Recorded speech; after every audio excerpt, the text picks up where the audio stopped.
Hello friends, আসসালামু আলাইকুম। আশা করি সবাই ভালো আছেন। গত টিউটোরিয়ালে আমরা এই প্রজেক্টের কাজ করেছিলাম ভ্যানিলা ভিউজেএস এর মাধ্যমে এবং এইখানে কিছু ডেটা আমরা ইউজ করেছিলাম। তো এই ডেটাগুলোকে আমরা কিন্তু ভিউএক্স এর মাধ্যমে ইউজ করি নাই, আমরা প্রপস এর মাধ্যমে ইউজ করেছি।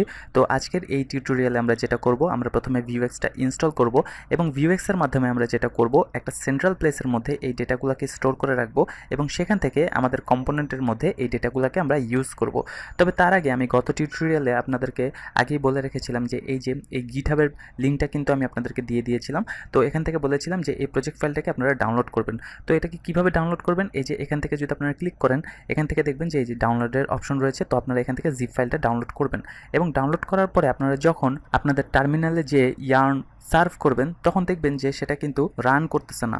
কেন রান করবে না? কারণ আপনারা এই যে এই কমান্ডটা ইউজ করেন নাই, ইয়ার্ন ইনস্টল। তো আপনারা প্রথমে যেটা করবেন, আপনারা আপনাদের টার্মিনালে যে ইয়ার্ন ইনস্টল করে নেবেন এই প্রজেক্ট ফাইলের জন্য। তারপরে যদি আপনারা ইয়ার্ন সার্ভ করেন তখন দেখবেন যে আপনাদের এই প্রজেক্ট ফাইলটা কিন্তু রান করতেছে, আদারওয়াইজ কিন্তু এটা কাজ করবে না। এটা কিন্তু আমি আপনাদেরকে গত টিউটোরিয়ালেও বলেছি, আজকেও আবার বলে দিলাম, ঠিক আছে? তো এখন আমরা কিন্তু আমাদের প্রজেক্ট ফোল্ডারটাকে আগে থেকেই আমাদের ভিএস কোডের মধ্যে ওপেন করে রেখেছিলাম। এখান থেকে প্রথমে আমরা যেটা করব, আমরা আমাদের লোকাল সার্ভারটা ওপেন করে রেখেছিলাম। সো আমরা এটাকে ক্লোজ করে দিই Ctrl+C দিয়ে, ঠিক আছে? কারণ আমাদের এখন এখানে ভিউএক্স ইনস্টল করতে হবে। তো ভিউএক্স ইনস্টল করার জন্য আমরা একটা কাজ করি, আমরা ভিউএক্স এর সাইটে চলে যাই। এখান থেকে যদি আপনারা দেখেন যে এই যে এখানে কিন্তু ইনস্টলেশন লেখা রয়েছে। তো এখান থেকে আপনারা বিভিন্নভাবে এটাকে ইনস্টল করতে পারেন। এখান থেকে সিডিএন এর মাধ্যমে আপনারা এটাকে নিতে পারেন, আবার এনপিএম এর মাধ্যমে ইনস্টল করতে পারেন, ইয়ার্নের মাধ্যমে এটাকে ইনস্টল করতে পারেন। তো আমরা যেই কমান্ডটা ইউজ করব সেটা হচ্ছে ইয়ার্নের জন্য ইয়ার্ন অ্যাড ভিউএক্স। তো আমরা এখানে কি করব, ইয়ার্ন অ্যাড ভিউএক্স এই কমান্ডটা দিয়ে এন্টার প্রেস করব। তাহলে দেখব যে ভিউএক্সটা কিন্তু আমাদের এই প্রজেক্টের মধ্যে ইনস্টল হয়ে যাবে। তো দেখুন ভিউএক্সটা কিন্তু ইনস্টল হয়ে গেল। এটা আমরা কিভাবে বুঝবো, আমরা যদি প্যাকেজ ডট জেসনে যাই, এখান থেকে দেখব যে এই ডিপেন্ডেন্সির মধ্যে এই ভিউএক্সটা কিন্তু চলে আসছে। তার মানে হচ্ছে ভিউএক্সটা আমাদের এই প্রজেক্টের মধ্যে অ্যাড হয়ে গেছে। তো আমরা এটাকে কেটে দিচ্ছি। এখন আমরা যেটা করব, এই যে এই সোর্সের ভেতরে আমরা একটা ফোল্ডার ক্রিয়েট করব, যেটার নাম আমরা দিব হচ্ছে স্টোর। এবং এই স্টোরের ভেতরে আমরা একটা ফাইল নিব, জাভাস্ক্রিপ্ট ফাইল, যেটার নাম আমরা দিব হচ্ছে store.js। এবং এর ভেতরে আমাদের কিছু জিনিস ইম্পোর্ট করতে হবে। প্রথমে আমাদের ভিউ ইম্পোর্ট করতে হবে এবং ভিউএক্স ইম্পোর্ট করতে হবে।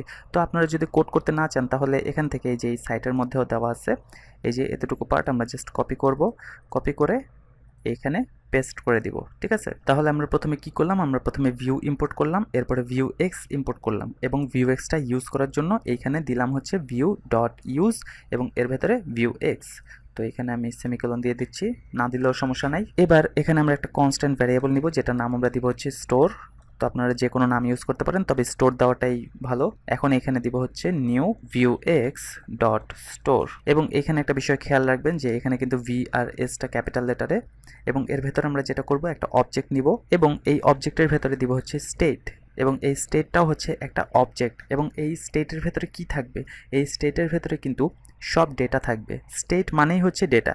তো আমরা আগেরবার আমাদের এই ডেটাগুলোকে কোথায় ইউজ করেছিলাম, আমরা কিন্তু এই যে অ্যাপ ডট ভিউ এর মধ্যে ইউজ করেছিলাম। আমি এটাকে একটু নিচে নিয়ে আসি। এখান থেকে দেখুন এই যে অ্যাপ ডট ভিউ এর ভেতরে আমাদের সবগুলো ডেটা কিন্তু রয়েছে এই অ্যারের মধ্যে। তো আমরা এখান থেকে একটা কাজ করি, এই অ্যারেটাকে আমরা এখান থেকে Ctrl+X চেপে কেটে দিচ্ছি। এবার এটাকে আমরা সেভ করে দিলাম। সেভ করে এখন আমরা আমাদের এই যে store.js এর এখানে এটাকে পেস্ট করে দিলাম, ঠিক আছে? তার মানে আমাদের এইখানে এই প্রজেক্টের মধ্যে যত ডেটা রয়েছে সবগুলোকে আমরা এই স্টেটের ভেতরে নিয়ে আসলাম। এখন আমরা যেটা করব, এই যে এই store.js এই ফাইলটাকে ইম্পোর্ট করব কোথায়, আমাদের main.js ফাইলের মধ্যে। না হলে কিন্তু আমরা এটাকে ইউজ করতে পারবো না। এই যে আমরা store.js যে ফাইলটার ভেতরে ডেটাগুলোকে আমরা রাখলাম, এটাকে আমাদের ইউজ করার জন্য অবশ্যই আমাদেরকে এটা ইম্পোর্ট করতে হবে কোথায়, main.js এর মধ্যে।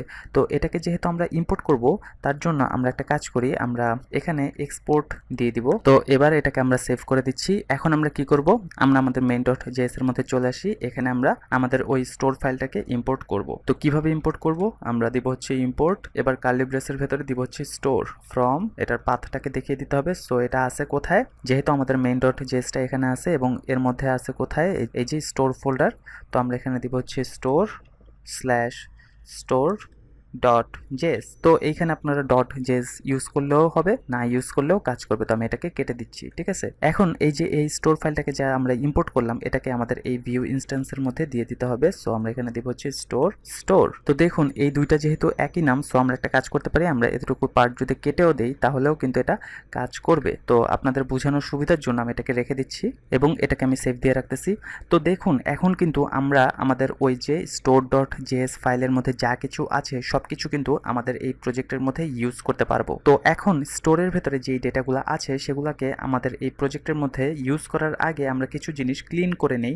যেমন আমরা যদি অ্যাপের মধ্যে যাই, অ্যাপের মধ্যে যাওয়ার পরে আমরা এইখানে এগুলো কেটে দিব, এগুলো তো আর আমাদের লাগবে না কারণ আমরা তো প্রপস ইউজ করব না, আমরা স্টোরের মাধ্যমে নিয়ে আসবো ডাটাগুলোকে। তো আমরা এগুলো কেটে দিচ্ছি, ঠিক আছে। তো আমাদের এখান থেকে তো এই যে ডেটার পার্টটা দরকার নেই, সো আমরা এই ডেটা প্রপার্টিটা কেটে দিচ্ছি। এবার এটাকে সেভ দিয়ে রাখলাম এবং আমরা এই বুক লিস্ট 1 এই কম্পোনেন্টের ভেতরে কি করব, এই যে এই প্রপসটাকে কেটে দিব, এটা আমাদের দরকার নেই। এই ডেটাটাকেও আমরা কেটে দিচ্ছি, এটা আমাদের দরকার নাই। ঠিক একইভাবে বুক লিস্ট 2তেও আমরা যাব এবং এখান থেকেও আমরা প্রপসটা কেটে দিব, এটা আমাদের দরকার নেই এবং এই ডেটাটাও কিন্তু আমাদের দরকার নাই। এবার আমরা এটাকে সেভ দিয়ে রাখলাম। এখন এই যে আমরা স্টোর ডট জেএস এর মধ্যে যেই ডেটাগুলোকে স্টোর করে রেখেছি সেই ডেটাগুলোকে আমাদের কম্পোনেন্টের মধ্যে শো করানোর জন্য আমাদের কম্পিউটেড প্রপার্টিটা ইউজ করতে হবে। তো আমরা এখানে দিব হচ্ছে কম্পিউটেড এবং এই কম্পিউটেড প্রপার্টিটা কি করবে, স্টোর ফাইল থেকে ডাইনামিক্যালি এখানে ডেটাগুলোকে নিয়ে আসবে। তো দেখুন এখানে আমরা ইউজ করেছি কি বুক, সো আমরা এখানে দিয়ে দিব হচ্ছে বুক এবং এটার মধ্যে কি রিটার্ন করবে হচ্ছে দিস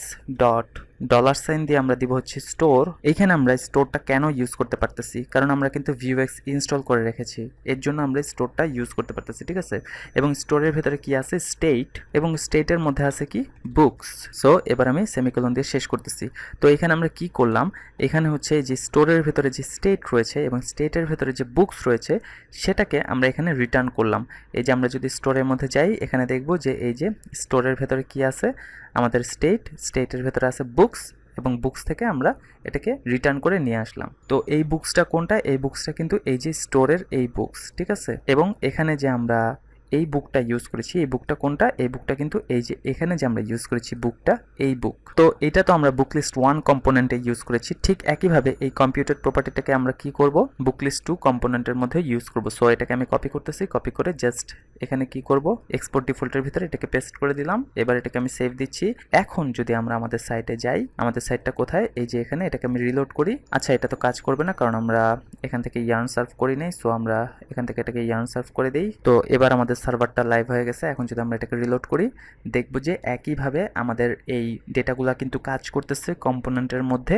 কিন্তু আমরা এবার কি করলাম, আমরা কিন্তু একটা সেন্ট্রাল প্লেসের মধ্যে এই ডেটাগুলোকে রেখে দিয়েছি। তো ওই স্টোরের ভেতরে আপনারা যদি কোনো ডেটাকে একবার চেঞ্জ করেন তাহলে দেখবেন যে প্রতিটা কম্পোনেন্টের মধ্যেই কিন্তু ডেটাগুলো অটোমেটিক্যালি আপডেট হয়ে যাবে। তো এইখানে তো জাস্ট আমরা দুইটা কম্পোনেন্ট ইউজ করেছি, বুকলিস্ট 1 এবং বুকলিস্ট 2, কিন্তু রিয়েল লাইফ প্রজেক্টে আপনি যখন অনেক বড় একটা প্রজেক্ট নিয়ে কাজ করবেন তখন কিন্তু অনেকগুলো কম্পোনেন্ট থাকবে। তো আপনি এখন একটু চিন্তা করে দেখেন যে আপনার কাজটা কতটা সহজ হয়ে গেল।